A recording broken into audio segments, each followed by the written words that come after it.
Welcome, this is episode 2 of Watch This Space, and we're down on site at our HMO conversion in not so sunny Southend.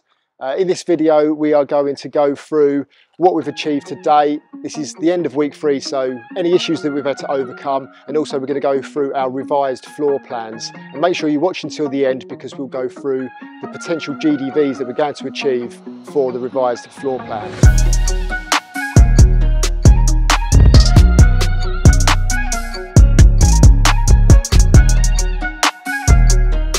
So just on the name, Watch This Space, we didn't want to call the YouTube series Mitch and Tommy's HMO project because that sounds pretty boring. Bit long-winded that one, ain't it? So given that we've got the Spaces brand now, which is the co-living brand that these houses then eventually fold into, we come up with the name Watch This Space.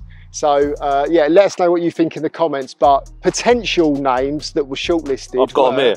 First one was hair transplants and HMOs. We won't go into that. 6 hair transplants. 6 between us, lovely. Teeth transplants and transformations. That was a runner-up. What did Danny come up with?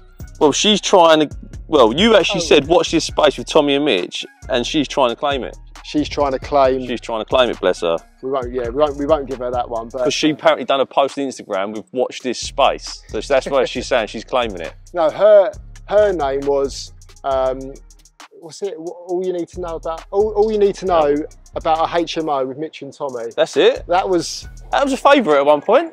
That was actually a front runner until I come up with Watch This Space. So sorry, Dan. So you're claiming it? I'm taking that one. Whoa. Who's in the boat? Just opened itself, that. You see the body in there. Yeah, she's in there, she's in there. So on the admin side of things, where we are today is that obviously we've instructed an architect and we've had a number of floor plans, but now we've got a final set of floor plans that we're going to run with. Off the back of that, we've sent those across to a structural engineer and we should have structural drawings by the end of the week. In addition to that, we've also instructed building control, and they've sent out a building notice to the council to advise them that we've started work. And also we've instructed a party wall surveyor for the party wall, because we've now decided that we're going to extend the building, and you'll see that on the floor plans that we go through later on in the video. Gosh, she's a beauty. New bestie. What's a new one on the firm? Yeah, we decided now to start buying some plant. You've experienced in the past, Mitch, ain't you? You've hired loads of plant and it gets forgotten about left and right. So going forward, we're starting to buy everything now, ain't we? So yeah, it just becomes expensive. Yeah. Continually. The idea is we keep doing more of these, so we can build up a collection of plant. We've got it for the next job. So treated the boys to a cement mixer. Cement mixer and a chainsaw so far. Oh, there's other tools, ain't there? I actually brought a load down. Yeah. I've done a little donation for them. A safe box, so. So yeah, so far to date we have we've gutted pretty much the whole house. So she's back to her bare bones. Started bringing some material over from one of Mitch's other projects, so we ain't got no wastage. That's where we currently are. Services have all been capped off. So electric, water and gas all capped in the basement. So yeah, we're good to crack on, ain't we? So obviously we actually had, there was a wall here, but why did we decide to strip that back? So the door frame's got to move over, I think. Yes, you've got to move that over. Also, we've taken out the chimney breasts. Chimney's gone. You can actually see the bricks there. They're stock bricks, which they're actually, you can actually sell those for the reds. Decent money for them, don't you? For the reds, I think you get about 60p a brick. For the yellow ones, you get about £1 a brick. So it's actually worth stripping them out because the it all adds up and all that. In terms of what you sell the bricks for, recoups the cost of having to remove them. So you it's almost like you gain additional space. Bedroom 1 in the end, won't it? So this is bedroom 1. So this is going to be about 15.4 square meters, which is a really, really good size. Ensuite in the corner, front bedrooms at the front of the house with the big bay windows are always stunning. One of the best bedrooms, ain't it, in the house? So this bedroom, once it's completed, fully dressed, probably will achieve about £1,000 a month with bills included. So happy days. Yes, she's a stunner, this one. Bedroom 2, won't it? There'll be another good sized room. There's a wall to go up, partitions go up there, isn't there? Yeah. So one of the things on the revised floor plan, which actually we need to look at, is that we have this window here. So usually you would put your ensuite bathroom there, ensuite's back to back for ease of running pipes and soil. But on the plans, the ensuite is shown in that corner there because natural light.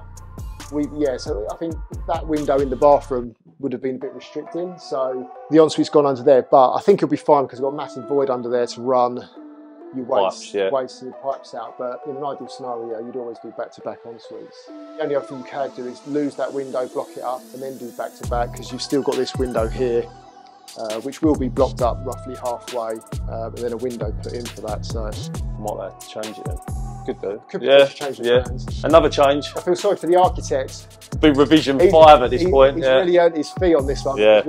We've gone around the houses in terms of floor plan, but it's been worthwhile though. You've got to get it right. It's always a case that you look at it, if you actually know that doesn't work. And I think I would like to say we're quite experienced on these now, so you know what works and what doesn't. Yeah, I think for this one we've had to change it in terms of, we'll go through it later on, but obviously we want another project which we're actively looking for, aren't we? Which we can't find. We will find. We will find. Well, we think we may have found. Yeah, we may have found. Since we've made a decision. Obviously we want to keep the labour going, don't we? So you've got your own team.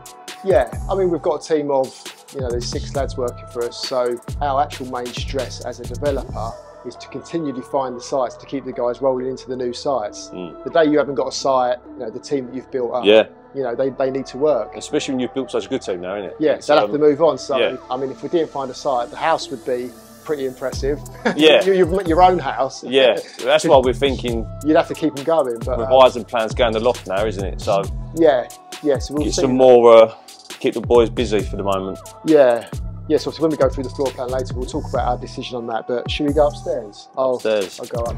Got a little bit of scrap here, Tommy. Scrap. The Christmas, the drink fund. That's the old drink fund. Yeah. So we're now on the first floor, towards the back of the property. This is going to be a bedroom, with a bathroom. Bathroom there, yeah.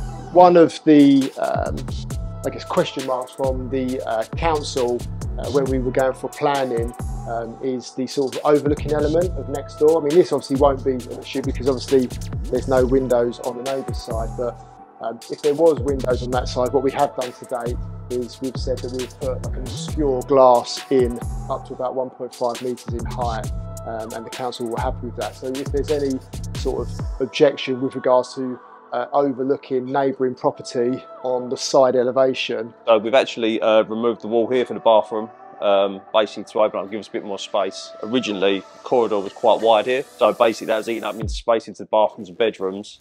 So we'll reconstruct that at some point, and you'll see them go further down. We've removed another wall in this direction, basically again to make the front bedroom a little bit bigger. So originally there was another wall, as you see, running through there, which would also move further back. Now we took the chimney out to give us more space in that front bedroom. We can move the wall over where Mitch is standing to give another decent sized room. Yeah, so this will basically form 2 bedrooms. So on the plans, I think the wall comes off here slightly and goes like that. So this will be a single bedroom. This will actually have an off-suite. So it's the only one with an off-suite, isn't it? It's the only bedroom with an off-suite. So the off-suite will be just where it was, down the hallway where we just come from, and then this will be a large bedroom. Another good sized room, ain't it? It's a good sized room, but this is why you take out the chimney breasts. I mean, now these chimney breasts actually weren't that deep, but if you were to lose another, say, 400, 500 mil, it makes such a difference. In terms of size and also positioning of furniture. It's much easier to position furniture once you've got a flat wall than try and work around the chimney breast. So where the boys have put their gallows in, can't you? So yeah, one of the things the guys have done is obviously we've removed the chimney breast and we have put a gallows bracket in place to hold up the old chimney. It might be a case that if we now have decided we're going to go in the loft, it will be a case that actually we might need to just strip that out. So could have been a bit of waste of time, but it's probably some advice within that is that before you roll into a site, probably have your final floor plans ready, so you know exactly where you are. Because the guys would have spent a few hours on, cement fixing all of those into. Even the cost of it's not a great cost, but it's still money down the drain, ain't it? Really. Yeah. So I think definitely have your final floor plans before you roll into a site, because otherwise you can start to cost, and that's. Yeah, it's not ideal. So we've got lines on the ceiling, so basically we're pinging lines to find the joists, and the reason why we're doing that is we're just about to start fireballing the ceiling. So one of the first things you do when you do a sui generis HMO is to obviously fire compartmentation, and I've done other videos on that, and if you want more information on those, then watch this video here. So originally there was like an airing cupboard space here, which you can still see the lines on the floor. Now we've actually removed that because that's where our staircase is going to go for the 2 additional rooms in the loft.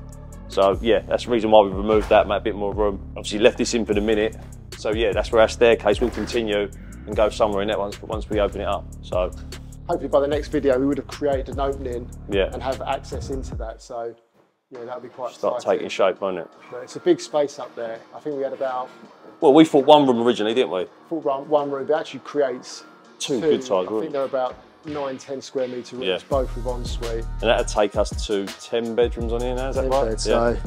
so 10 bed HMO. The biggest one to date, ain't it? that will be the biggest. Yeah. Yeah, it's definitely biggest in terms of size. Yeah. So, or in terms of HMO, but yeah, we'll go through the floor plans in a bit. But let's go back downstairs and yes, take a look.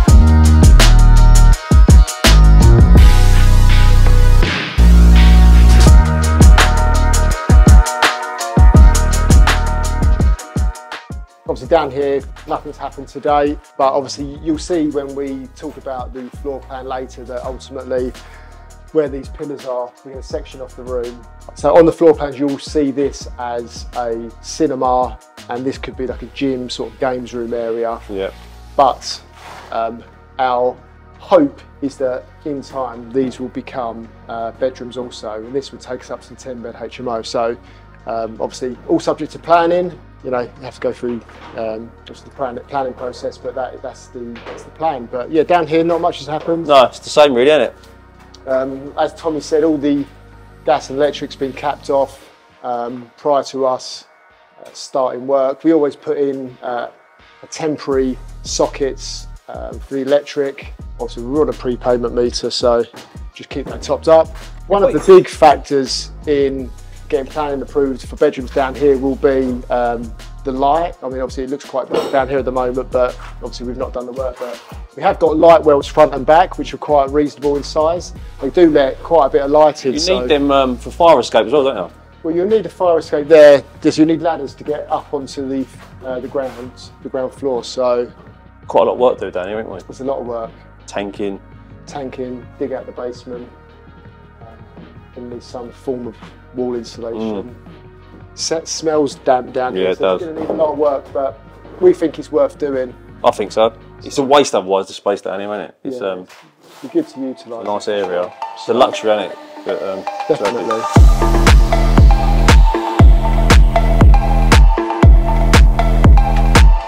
So we're in the kitchen, lounge, dining area. This is going to be the communal space for the occupants. As you can see, we've fully stripped out the kitchen. Was there a wall? Wall there, yeah, all through there somewhere. The wall, that was just basically stud wall. It wasn't. Yeah, it's a kitchen through structural, there. so we can knock that through.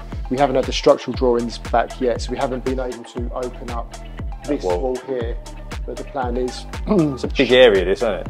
This is a big area. So this space here, the kitchen, lounge, diner, is about 37 square metres, which is actually the minimum space requirement for a 1-bed flat. So if you can think that's going to be a lovely size for 8 or 10 occupants, whatever that is, subject to planning. So originally we had another bedroom shown here, didn't we? yeah, so before we decided to go up into the loft, and you'll see this on the revised plans, we had a bedroom which basically took up this space. So this was like a 9 square metre bedroom, which still would have left still would have left enough room.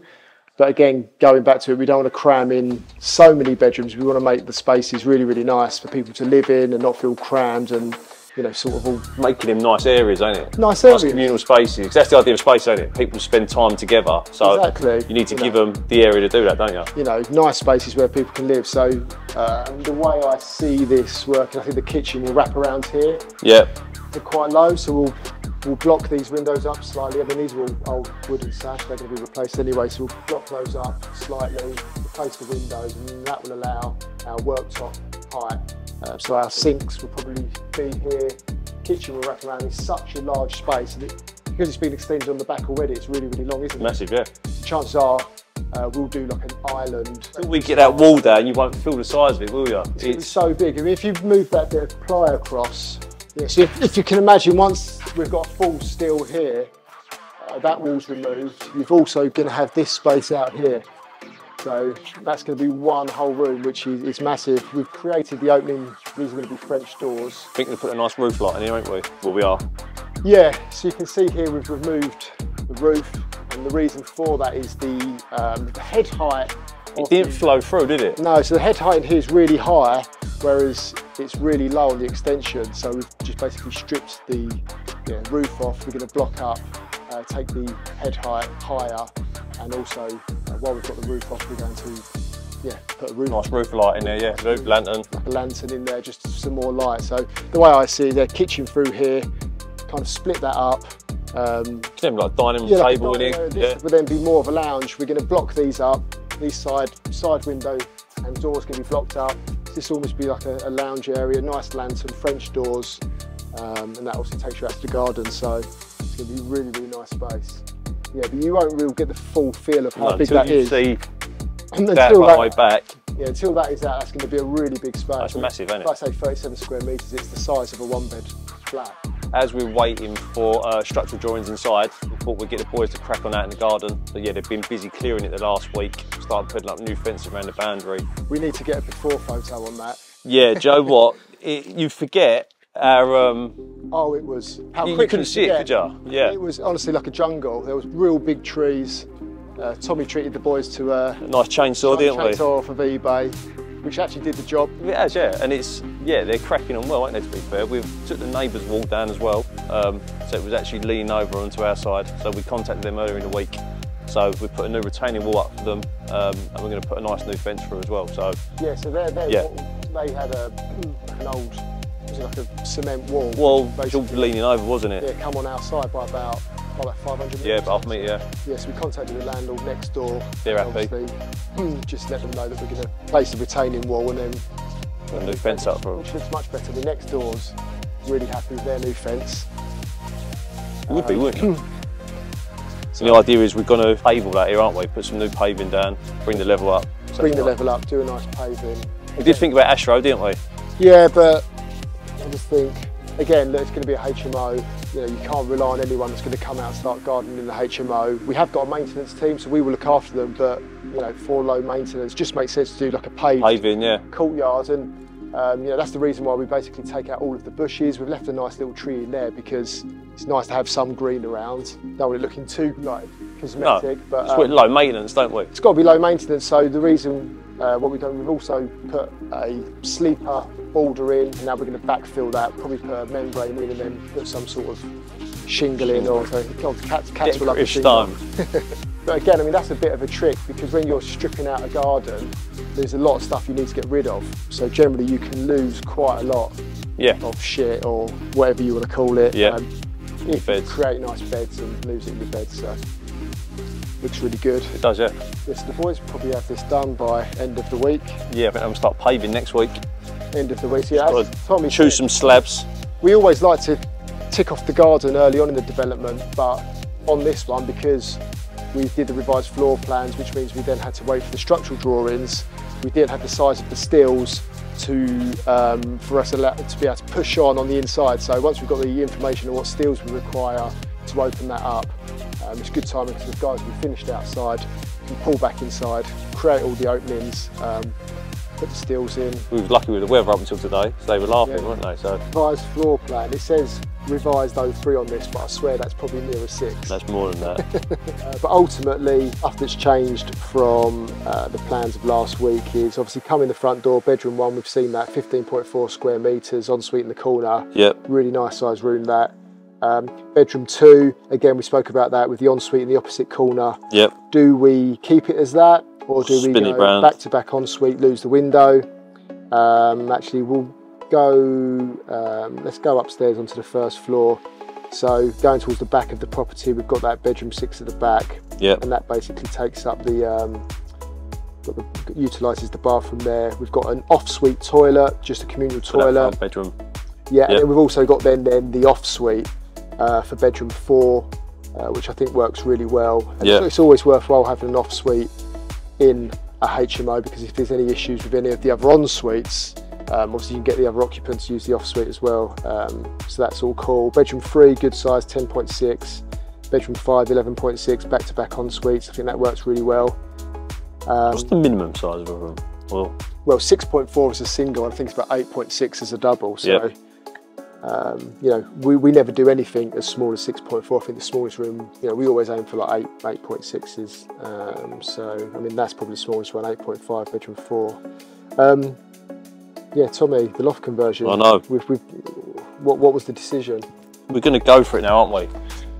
Yeah. I think mainly because, first of all, we thought of doing it because we haven't found the next project. So we thought it keeps labour going rather than get rid of them. Yeah. And secondly, it just seems stupid not to maximise the asset, does it? Yeah, I think the term sweat the asset, isn't it? You know, do as much as you can. I think if we didn't have the room downstairs for the kitchen and that, what we've got, we probably wouldn't do it, would we? No. Because there's going to be more people potentially. Yeah, I think if you had a 20 square metre kitchen, trying to cram everyone in, we've got potentially 10 bed. Yeah, but I think with the decision that I think we've got capital available to continue reinvest. We've got a team, you know, we're good to go. Do the works as well, can't they? Sites are slow coming through. We actually put an offer in on something yesterday, which we believe is going to be accepted today. So, but I think now we've made the decision that we're going to go with the loft. Do it anyway, won't we? I mean, there's probably 25 square metres of living accommodation up there, which otherwise you'd leave behind if you didn't bother doing. So we've got the team to do that. So we're going to go on. So on the existing house, it creates a nice 8-bed HMO, and that leaves the basement. On the current plans, it shows, as we discussed, the games room and cinema. Again, I would be happy even to keep it as an 8-bed HMO with a 37 square metre lounge, diner, kitchen with some cool places. I think so. Even like we said, games room or a cinema area, it's something different as well, isn't it? Yeah, I think that's then a really cool HMO, which kind of ties into spaces really well.